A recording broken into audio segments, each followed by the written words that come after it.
श्री ज्ञानेश्वरी अध्याय 6 आत्मसंयम योग ओव्या 276 ते 300. श्री गणेशाय नमः.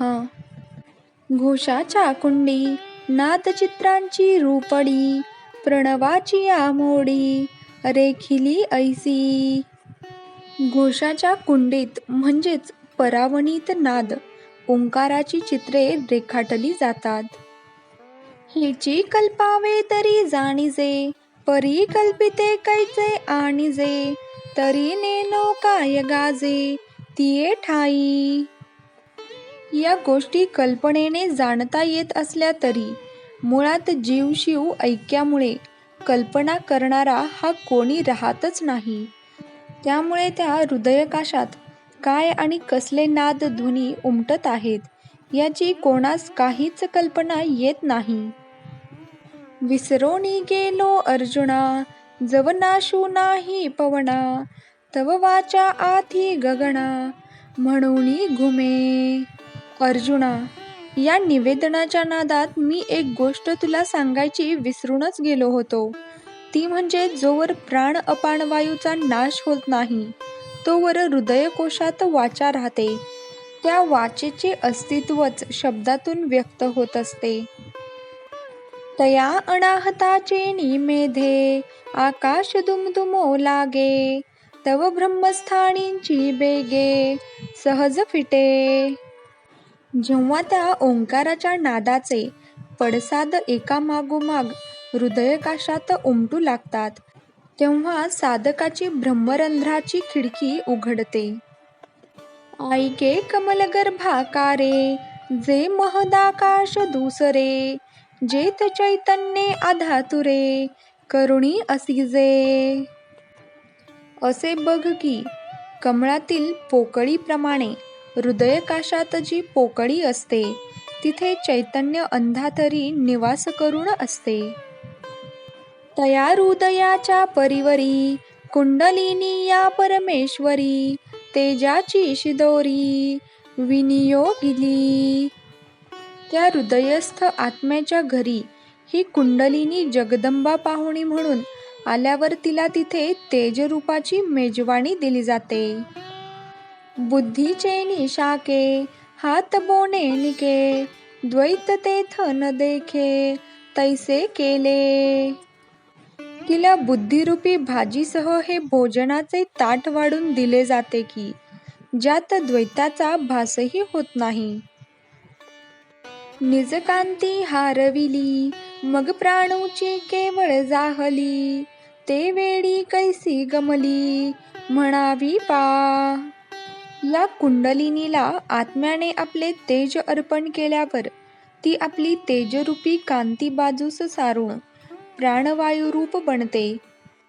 होका जे पवनाची पुतळी पांघरली होती सोनसळी ते फेडून या वेगळी ठेविली तिया. जिने आपल्या अंगावरचे ते तेजरूपी सोनसळी वस्त्र जणू काही काढून बाजूला ठेवले आहे, जी प्रत्यक्ष वाऱ्याची पुतळी आहे अशी ती भासते. ना तरी वायूचेनी अंगे झगटली दीपाची दिठी निवटली लखलखोणी हरपली विजू गगनी. किंवा वाऱ्याची झुळूक लागताच दिव्याची ज्योत मावळते किंवा आकाशात अचानक वीज चमकून पुन्हा अदृश्य होते. तैसी हृदय कमळ भेरी दिसे जैसी सोनियाची सरी ना तरी प्रकाश जळाची झरी वाहत आली. त्याचप्रमाणे हृदयरूपी कमळापर्यंत आलेली ती सोन्याची सरी असावी किंवा जलाचा वाहत आलेला झरा असावा अशी दिसत असते.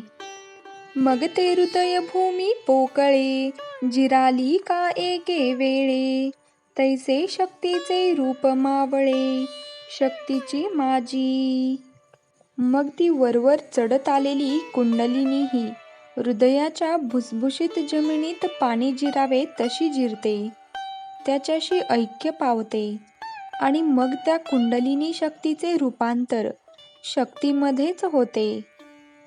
तेव्हा तरी शक्तीची म्हणिजे, एरवी तो प्राणू केवळ जाणिजे. आता नादबिंदू नेनिजे, कळा ज्योती. तिला या अवस्थेत शक्ती असे संबोधिले गेले तरी ती खरी म्हणजे प्राणशक्तीच असते. पण त्यावेळी तिला ध्वनी, कला किंवा ज्योती असे 4 धर्म नसतात. मनाचा हनमारू, का पवनाचा आधारू, ध्यानांचा आदरू, नाही परी. नंतर मनोजय वायूचे अधर राहणे किंवा ध्यान करणे हे काही प्रकारच तिथे राहत नाही.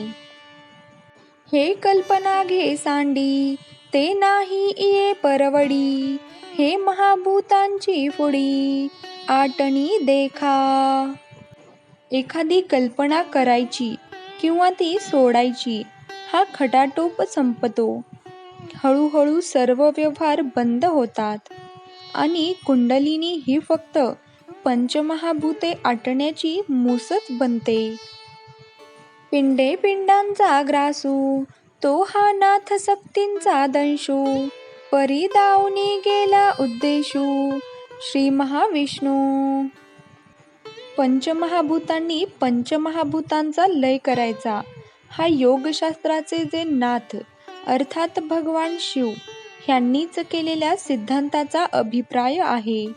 पण इथे तोच सर्व भाग भगवान महाविष्णू हे श्रीकृष्णाच्या रूपाने अर्जुनास सांगत आहेत. तया ध्वनितांचे केने सोडुनी, यथार्थांची घडी जाडुनी. उपलविली म्या जाणुनी, ग्राहिक श्रोते. ते जे महाज्ञानाचे गाठोडे आहे तेच तुम्ही सर्व श्रोते त्या ज्ञानप्राप्तीस पात्र आहात असे समजून शब्दरूपी वस्त्रांची गाठोडे सोडवून ते ज्ञान तुमच्या हाती देत आहे असे ज्ञानेश्वर महाराज सर्वांना म्हणतात. ऐके शक्तींचे तेज जेव्हा लोपे, तेथ देहाचे रूप हारपे. मग तो डोळ्यां माझी लपे, जगाचिया. अर्जुना, अशा प्रकारे जेव्हा शक्तीचे तेज नाहीसे होते तेव्हा देहाचेही दृश्य रूप नाहीसे होत जाते. मग तो पुरुष इतका सूक्ष्मरूपी होतो की तो लोकांना दिसेनासा होतो. एरवी आथिलाची ऐसे, सावयव तरी दिसे. परी वायूंचे का जैसे, वळिले होय. वास्तविक पाहता त्या योग्याचा देह हा खरं तर पूर्वीसारखाच असतो, पण या साधनेने तो आता मात्र पूर्ण वायुरूप झालेला असतो. ना तरी कर्दळीचा गाभा, बुंथी सांडोनी उभा. का अवयवची नभा, उदयला तो. केळीचे सोपटे काढून त्याचा गाभा उभा करावा म्हणजे तो जसा दिसेल, किंवा आकाशाला अवयव उत्पन्न झाल्यावर ते जसे दिसावे तैसे होय शरीर, तैते म्हणिजे खेचर. हे पद होता चमत्कार, पिंडजनी. अशी जेव्हा त्या योग्याच्या शरीराची अवस्था होते तेव्हा त्याला खेचरू म्हणजेच गगनपंथी संचार करणारा असे म्हणतात. हीच या योग्याला प्राप्त होणारी सिद्धी हा सर्वसामान्य लोकांना एक मोठा चमत्कार वाटतो. देखे साधको निघोनी जाये, मार्गी पाऊलांची ओळ राहे. तेथ ठाई ठाई होये, हे आणि मादिक. अशाप्रमाणे योग साध्य साधणारा योगी चालून गेल्यावर तर त्याच्या पावलांचे मागे जे ठसे उमटतात त्या प्रकारे पावलांच्या ठशाजवळ अणिमादिक सकळ सिद्धी या त्याच्यासाठी जणू काही हात जोडून उभ्या असतात. परी तेने काय काज आपण पया, अवधारी ऐसा धनंजया. लोप आती भूतत्रया, देहींच्या देही. भगवान श्रीकृष्ण म्हणतात, अर्जुना, आपल्याला त्या सिद्धीचं काय करायचं आहे तू एक लक्षात घे. पृथ्वी, आपण आणि तेज या तिन्ही भूतांचा देहातल्या देहातच लय होत असतो. पृथ्वी ते आप विरवी, आपा ते तेज जिरवी, तेजा ते पवनु हरवी, हृदया माझी. पृथ्वी तत्व जलतत्वात विरते, जलतत्वाला अग्नितत्व संपवते, तर या अग्नितत्वाचा नाश हा हृदयाकाशातला वायू करतो. पाठी आपणा एकला उरे, परी शरीराचेनी अणुकारे, मग तोही निगे अंतरे, गगना मिळे. सर्वात शेवटी शरीरात जर काय आणि कोण शिल्लक राहत असेल तर फक्त एकच, प्राणवायू. अखेर तो प्राणवायू सुद्धा त्याची वेळ झाली की कोणासही कल्पना न येता वर आकाशाला जाऊन मिळतो. जय जय राम कृष्ण हरी.